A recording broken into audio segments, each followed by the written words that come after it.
Assalamualaikum warahmatullahi wabarakatuh. Salam sejahtera untuk kita semua.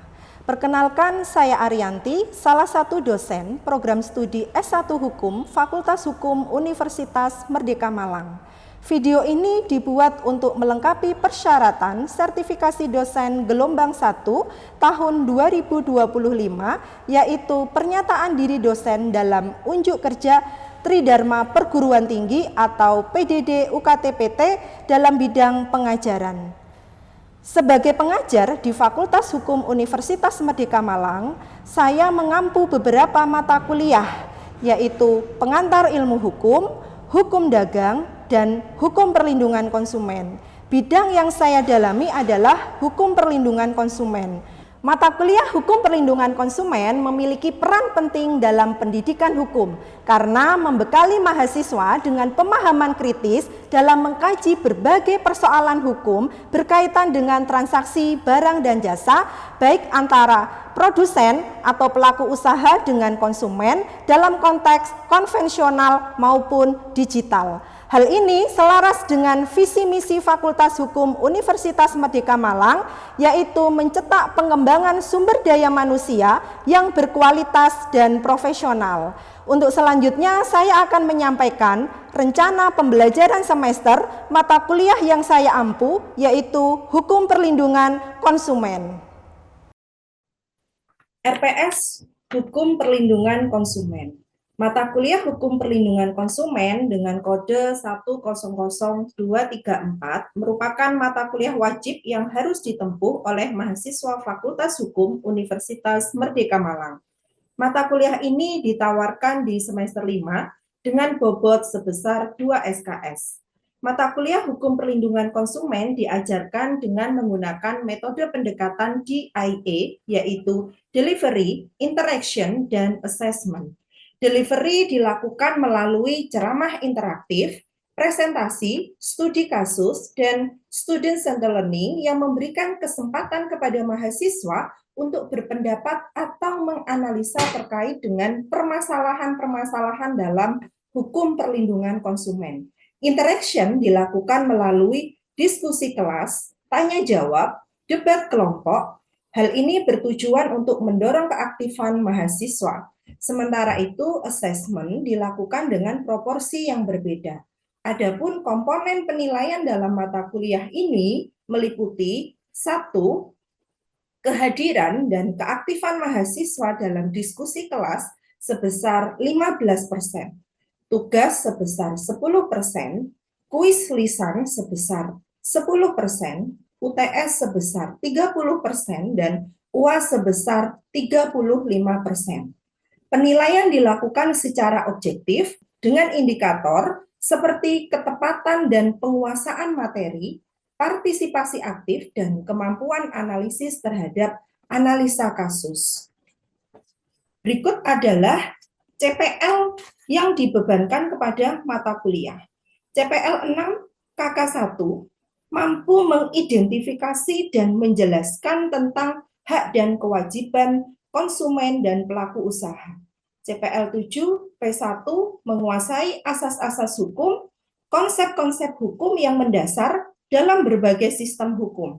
P2 menguasai hukum material dan hukum formil sehingga dapat menjalankan profesi sebagai praktisi hukum.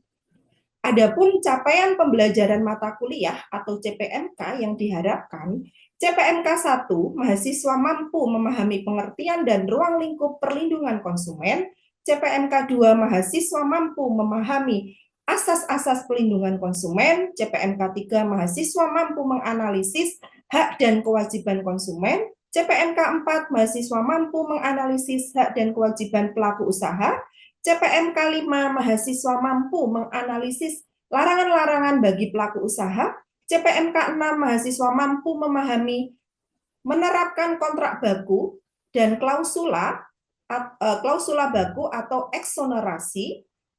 CPMK 7 mahasiswa mampu menganalisis tanggung jawab pelaku usaha. CPMK 8 mahasiswa mampu menganalisis pembinaan dan pengawasan konsumen.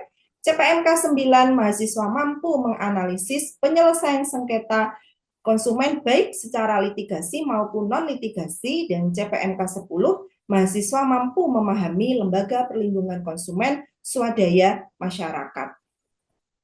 Kemudian deskripsi singkat mata kuliah. Mata kuliah Hukum Perlindungan Konsumen ini merupakan mata kuliah yang terkait dengan hukum perdata, pidana, dan administrasi. Mata kuliah ini membahas mengenai sistem hukum perlindungan konsumen atau sebagai respon aktivitas ekonomi pelaku usaha dalam menawarkan barang dan atau jasa. Fokus utamanya mencakup hak dan kewajiban konsumen dan pelaku usaha, asas-asas perlindungan konsumen, larangan-larangan bagi pelaku usaha, klausula baku yang merugikan, tanggung jawab pelaku usaha, serta mekanisme penyelesaian sengketa melalui BPSK atau non-litigasi maupun melalui pengadilan atau litigasi. Materi pembelajaran dalam mata kuliah Hukum Perlindungan Konsumen meliputi yang pertama mengenai ruang lingkup perlindungan konsumen, yang kedua mengenai asas dan tujuan perlindungan konsumen, ketiga hak dan kewajiban konsumen dan juga pelaku usaha, yang keempat adalah larangan-larangan bagi pelaku usaha, kelima kontrak baku atau klausula baku, yang keenam tanggung jawab pelaku usaha, ketujuh pembinaan dan pengawasan perlindungan konsumen, 8 penyelesaian sengketa konsumen, yang kesembilan adalah lembaga perlindungan konsumen swadaya masyarakat. Berikut adalah video pembelajaran hukum perlindungan konsumen secara tatap muka.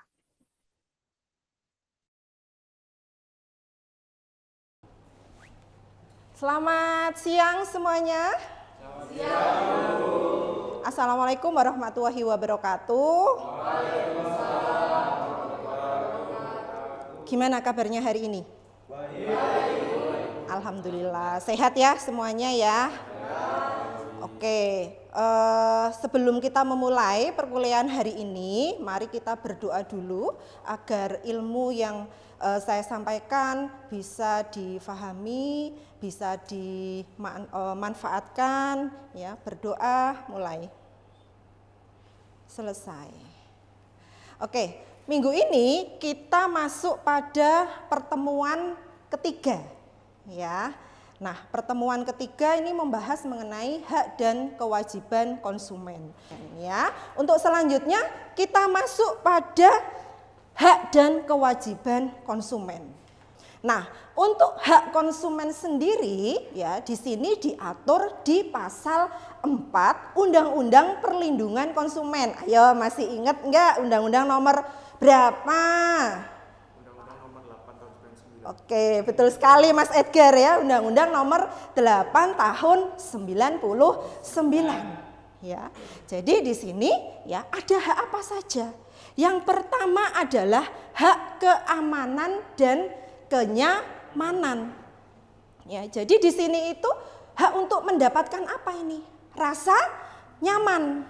Ya, rasa nyaman, selamat dalam mengkonsumsi barang dan atau jasa. Ya, kemudian selamat di sini, ya. Pasti kan carinya kan selamat kalau kita ini ya mengkonsumsi atau memakai barang ataupun jasa.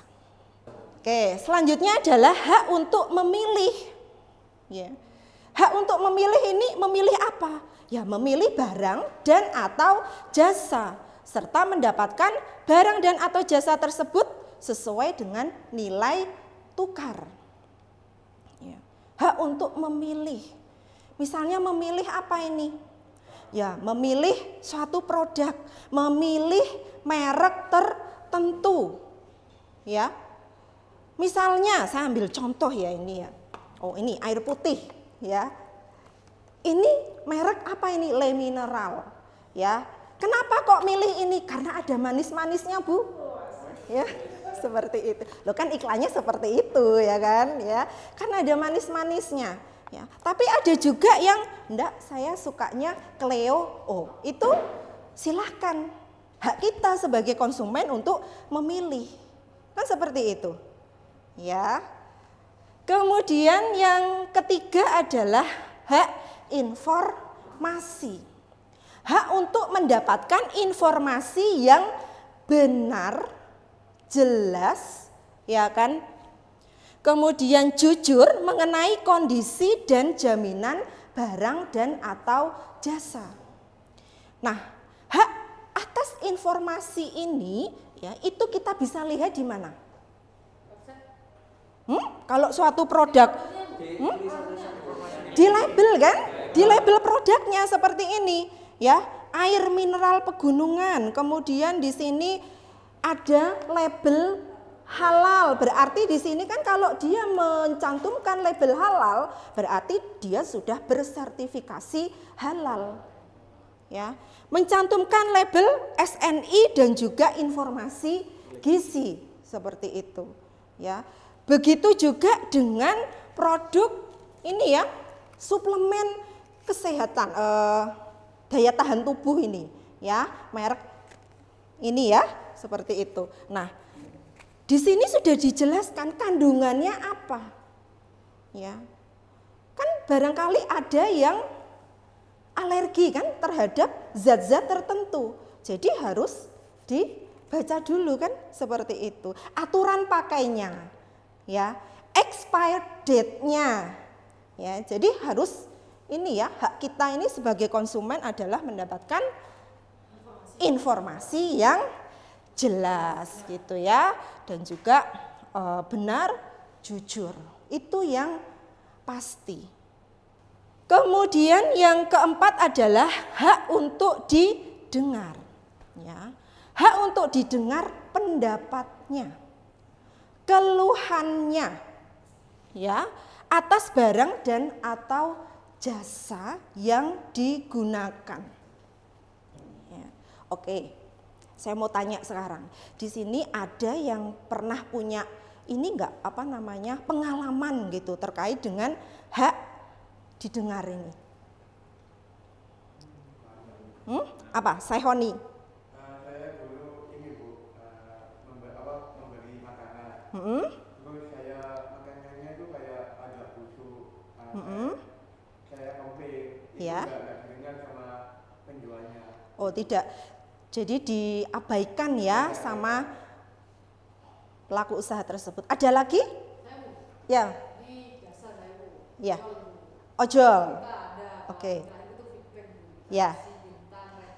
Ya. Saya pas itu ratingnya 1 karena memang menurut saya ini nggak puas itu. Kenapa kok sampai 1? Dari ojolnya pun menurutkan tidak sesuai dengan titik, terus muter-muter nggak jelas, malah saya terlambat dulu. Iya. Setelah saya rating 1, ternyata saya dimarahin sama ojol. Ojol. Dicek lagi Bu, dihapus nggak Mbak gitu? Waduh.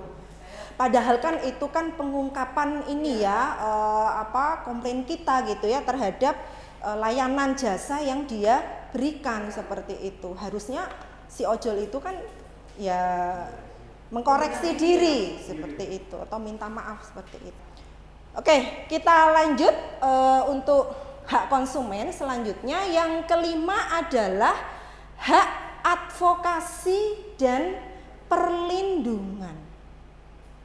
Ya, hak advokasi dan perlindungan. Itu contohnya seperti apa?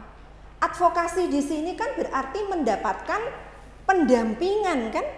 Ya, pendampingan hukum ketika konsumen itu mendapatkan masalah, ya, atau terjadi sengketa antara konsumen dengan pelaku usaha. Ya. Pendampingan ini biasanya dilakukan oleh siapa? Ada yang tahu? Pendampingan, advokasi, gitu ya. Jadi di sini kan bisa mendapatkan advokasi, perlindungan, upaya penyelesaian sengketa secara patut. Ya. Ke siapa? Hah? Kemana? Ke? Pengacara. Iya, kalau pengacara kan ini kan berarti sudah step kesekian gitu. Kan ini lembaga perlindungan konsumen, ya. Nah, jadi di sini tuh memang ada gitu ya, lembaga yang membantu konsumen itu dalam advokasi perlindungan hak-hak mereka gitu. Ada yang punyanya pemerintah, Badan Perlindungan Konsumen Nasional, ada di Jakarta. Ada juga yang NGO atau non pemerintah, ya, non governmental organization gitu ya. Contohnya apa? Contohnya adalah YLKI. Tahu? Yayasan Lembaga Konsumen Indonesia. Seperti itu, ya. Kemudian, ya, apalagi nih?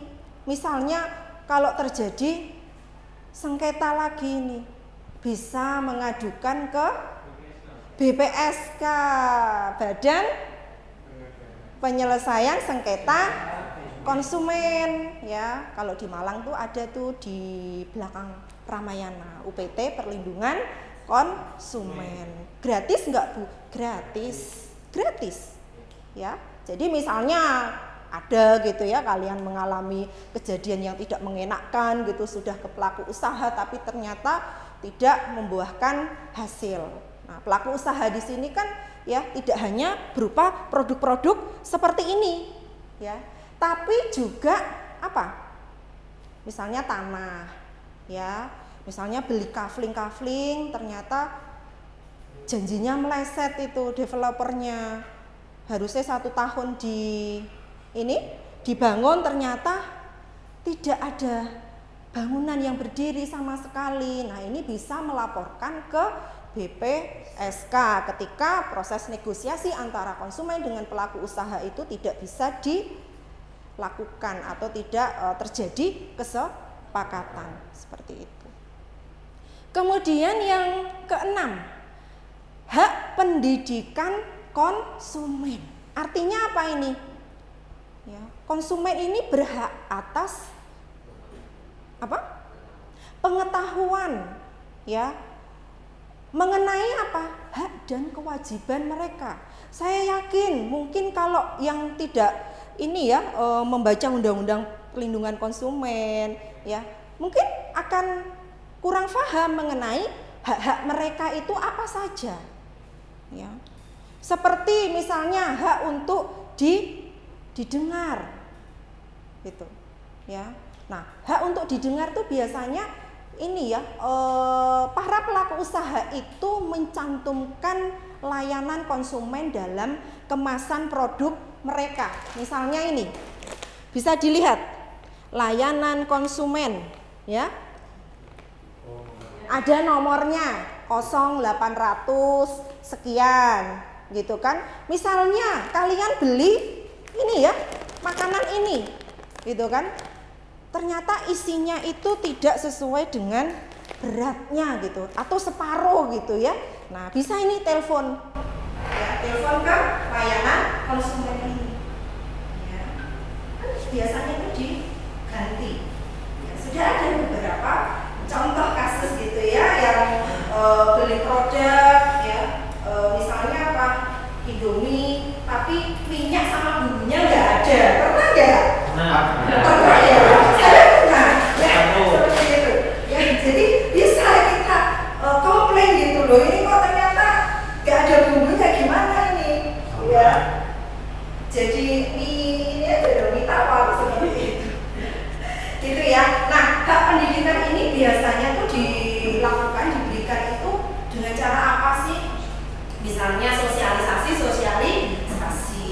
ya, baik oleh misalnya lembaga perguruan tinggi gitu ya, misalnya para dosen ya. Saya pun juga pernah melakukan pengabdian ya, pengabdian masyarakat ya di beberapa kelurahan di Sukun, Kota Malang gitu ya, terkait dengan ini apa namanya, hak-hak konsumen. Bahwa konsumen di sini tuh punya hak banyak sekali yang kita itu harus tahu seperti itu ya. Jadi adanya sosialisasi ya, bisa dilakukan oleh perguruan tinggi ataupun oleh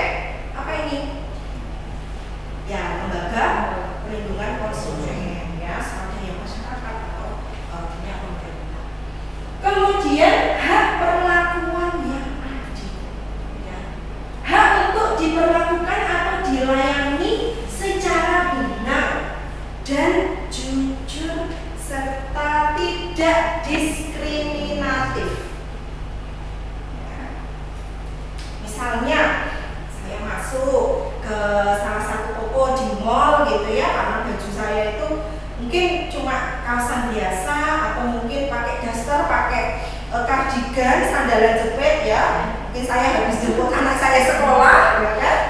Ya saya ibu-ibu kadang antara kerudung, jaket sama ini nggak matching gitu kan, masuk ke ini salah satu toko gitu dicuekin, ya nggak dilayani dengan baik seperti itu, ya. Kemudian ada ibu-ibu yang lain pakai baju rapi, ya, cantik, modis, matching gitu kan ya, itu langsung disambut, dilayani, ya, ditanyain mau beli apa seperti itu. Ada yang punya kejadian seperti itu? Mbak Sela, pernah punya kejadian seperti itu? Apa? Waktu saya pergi belanja di itu di barang branded, tapi saya pakai baju biasa aja sih, bukannya nggak pernah ke saya. Ini karena nggak punya uang kali. Iya, bisa jadi sih, tapi nggak punya uang, paling cuma lihat-lihat aja.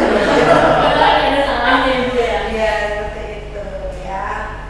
Kemudian yang ke-8, hak kompensasi. Apa ini kompensasi? Menerima ganti rugi, ya. Hak untuk mendapatkan kompensasi, ya, ganti rugi, kemudian atau penggantian barang dan atau jasa yang diterima tidak sesuai dengan yang dijanjikan, gitu.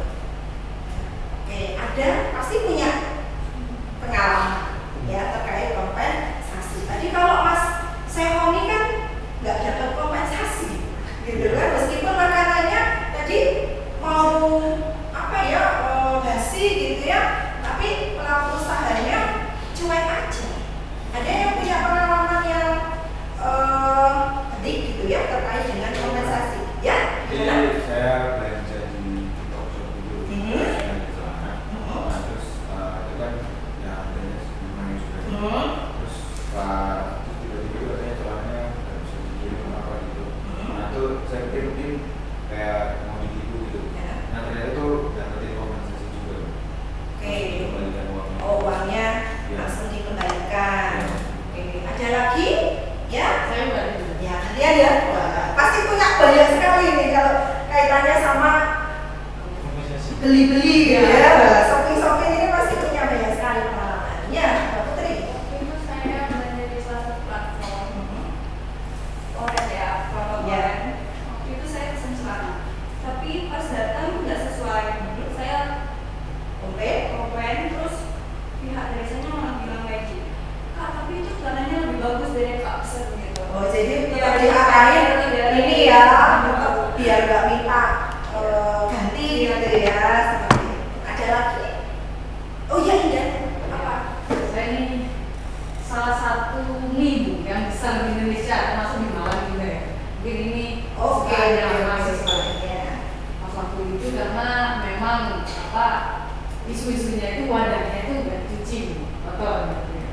Kan Piringnya? ya wadah-wadah buat makanannya gitu. Akhirnya punya saya datang juga, Bu. Saya perhatikan, Bu, saya lihat, saya bolak-balik gitu. Ternyata bener ini ada beberapa sudut-sudut yang kayak berlemah, udah berjamur gitu. Makanya kan prosedur untuk kompensasi atau pengaduan kita harus menyertakan struk. Iya.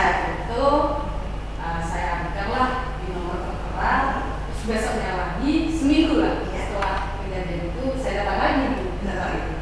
Pas sudah datang makanan saya ternyata udah bersih lagi Bu piringnya. Mbak Indana dapat ini nggak? Kompensasi nggak? Dikirim? Dikirim. Tapi cuma kan setidaknya didengar lah Bu, mereka Oke. dengar saran dari customer. Berarti tadi maksudnya ke hak untuk ini ya, apa namanya mereka ini ya menerima masukan dari mungkin ada lagi ada pertanyaan, silakan. Bu, saya mau Ya. minta. Ini terkait kasus saya di Lumajang berupa dupa. Saya membeli dupa salah satu sampai itu tidak sesuai, Bu. Dan itu pun tidak diganti rugi. Menurut Ibu, upaya hukum apa yang pantas untuk kasus saya? Nah, nggak diganti rugi. Nah, berarti yang pertama Mas Mas Haikoni ini harus menyampaikan dulu, menghubungi si pelaku usaha. Ya, kemudian kalau misalnya tidak ada upaya dari pelaku usaha ini untuk merespon baik Mas Haikoni, Mas Haikoni ini bisa ini ya, misalnya membuat keluhan gitu, bisa melalui media sosial dengan bahasa yang santun. Kemudian kalau misalnya tidak juga direspon gitu ya, bisa diajukan ke BPSK biar mereka bisa menangani seperti itu. Oke, selanjutnya di sini adalah kewajiban konsumen. Kewajiban konsumen di sini bisa dilihat, bisa kita temukan dalam pasal 5 Undang-Undang Perlindungan Konsumen. Yang pertama adalah membaca petunjuk ya. Misalnya ini di dalam kemasan obat, coba bisa dipegang ya. Di kemasan obat ini apa itu? Ini ya, namanya penghilang masuk angin gitu ya. Nah itu juga kan ada ya petunjuk informasi ya, prosedur minum, cara minumnya gitu kan ya. Kemudian ada peringatan untuk usia berapa saja seperti itu. Kemudian yang kedua adalah beritikat baik. Beritikat baik di sini misalnya apa? Ya, misalnya dalam transaksi pembelian barang dan atau jasa. Membeli ya, niatnya itu ya ini ya, barang diterima ya harus dibayar. Jangan hanya pesan tapi ternyata enggak dibayar. Kemudian yang ketiga, membayar sesuai kesepakatan ya. Misalnya kasus-kasus COD ya kan, nah itu kan membeli dengan sistem COD sampai rumah ternyata enggak dibayar sesuai dengan harga yang tertera seperti itu. Dan yang terakhir adalah mengikuti penyelesaian hukum ya, ketika memang dihadapkan dalam kasus-kasus ini ya, sengketa perlindungan konsumen. Kemudian sampai sini jelas? Ada pertanyaan lagi? Ya? Mengapa penting bagi konsumen membaca petunjuk barang tersebut? Ya, penting bagi konsumen untuk membaca petunjuk dalam kemasan seperti ini ya. Itu berkaitan dengan satu, keamanan dan keselamatan konsumen. Kalau misalnya minuman obat produk obat-obatan, kalau kita tidak membaca ya, misalnya dosisnya harus 1 kali sehari, ternyata diminum 1 hari 3 kali. Nah itu kan pasti akan terjadi overdosis seperti itu. Kemudian berkaitan lagi dengan apa? Dengan garansi. Nah biasanya kan garansi itu diberikan ketika memang produk tersebut digunakan sesuai dengan petunjuk gitu kan. Misalnya kalau jatuh ya minta garansi kan tidak bisa, nggak, konsumen bisa hilang seperti itu ya Mas Tony. Oke. Untuk minggu depan ya saya kasih tugas gitu ya terkait dengan kasus ini matinya kucing kesayangan Hasan ya. Jadi silahkan nanti dianalisis yang kita bahas di minggu depan ya, seperti itu. Oke, ada pertanyaan lagi? Kalau nggak ada mungkin bisa saya akhiri. Terima kasih, selamat siang. Assalamualaikum